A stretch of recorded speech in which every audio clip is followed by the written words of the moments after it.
चंद्रयान के लैंडिंग चरण को कई चरणों में विभाजित किया जा सकता है। पहला चरण, विक्रम लैंडर 30 किलोमीटर से अपनी अवतरण शुरू करता है। दूसरा चरण, 7.4 किलोमीटर पर थ्रस्टर्स चलने लगता है, जिससे एक कठिन ब्रेकिंग प्रक्रिया शुरू होती है। इस चरण में विक्रम लैंडर एटीट्यूड होल्ड का उपयोग करता है। तीसरा चरण, ये ऑटो पायलट सेटिंग है जो वाहन की पिच को बनाए रखेगा जब इस मोड पर सेट किया जाता है। चौथा चरण, यहाँ पर थ्रस्टर्स फाइन ब्रेकिंग प्रक्रिया का प्रारंभ करेगा। ये टर्मिनल डिस्पेंस चरण है। इस चरण में ये सभी थ्रस्टर्स का उपयोग चांद की सतह पर लैंड करने के लिए करता है। पांचवा चरण, अगर लेजर और कैमरा अनुपयुक्त लैंडिंग स्थल का पता लगाता है तो ये 150 मीटर दूर तक एक सही लैंडिंग स्थल का खोज करेगा।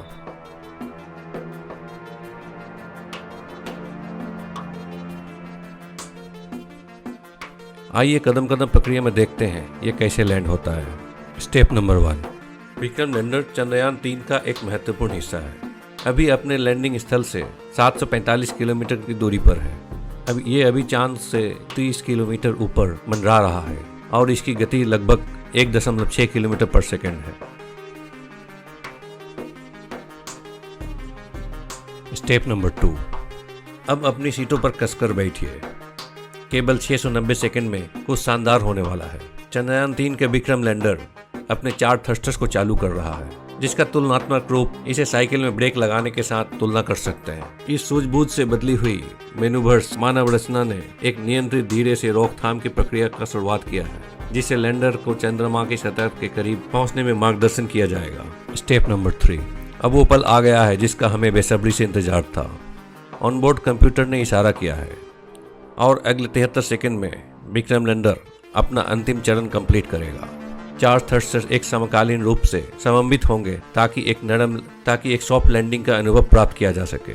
और अगर सब कुछ अच्छे से होता है तो हम इसे एक पूर्ण सुरक्षित लैंडिंग कह सकते हैं। उन भागों और कार्यों का चर्चा करें जो चंद्रयान को अंतरिक्ष में पहुंचाने के लिए आवश्यक है। लॉन्च वाहन मार्क 3, जिसे LVM-M3 भी कहा जाता है, एक 3 मांडलिक मध्यम लिफ्ट वाहन है। इसमें पेलोड फायरिंग शामिल है जो चंद्रयान 3 को अंतरिक्ष तक ले जा सकती है।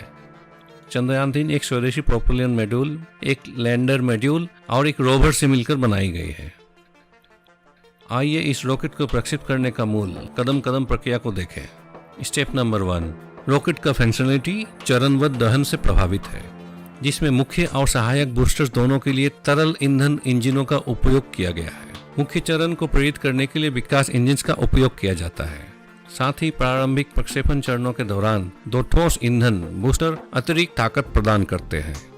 LVM-3 का शीर्ष चरण CE-20 इंजन को समाहित करता है। ये स्वदेशी क्रायोजेनिक इंजन घरेलू रूप से विकसित किया गया है और पहले से लक्ष्य किया हुआ ऑर्बिट प्राप्त करने के लिए आवश्यक जोर प्रदान करता है। स्टेप नंबर 3, वाहन में 2 बूस्टर्स समय समय पर आग लगाने के माध्यम से प्रारंभिक प्रक्षेपण आरंभ करता है। इसके पश्चात मुख्य चरण L110 को लगभग 113 सेकंड के बाद उड़ान में जलने का प्रारंभ होता है। S200 बूस्टर लगभग 134 सेकंड तक जलता है और विभाजन 137 सेकंड के निशान पर होता है। स्टेप नंबर 4, उसके बाद उड़ान के लगभग 217 सेकंड के बाद ग्रह के 115 किलोमीटर ऊपर सैटेलाइट को आवश्यक सुरक्षा प्रदान करने वाली पेलोड फायरिंग को अलग किया जाता है। स्टेप नंबर 5, चंद्रयान 3 का एकीकृत मॉड्यूल प्रक्षेपकर्ता से अलग होता है और अपना पैनल खोलता है। स्टेप नंबर 6, यहाँ पर मॉड्यूल ऑर्बिट रेंजिंग मैन्यूवर्स की शुरुआत करेगा। कुछ घंटों में ऑर्बिट में घूमने के बाद मॉड्यूल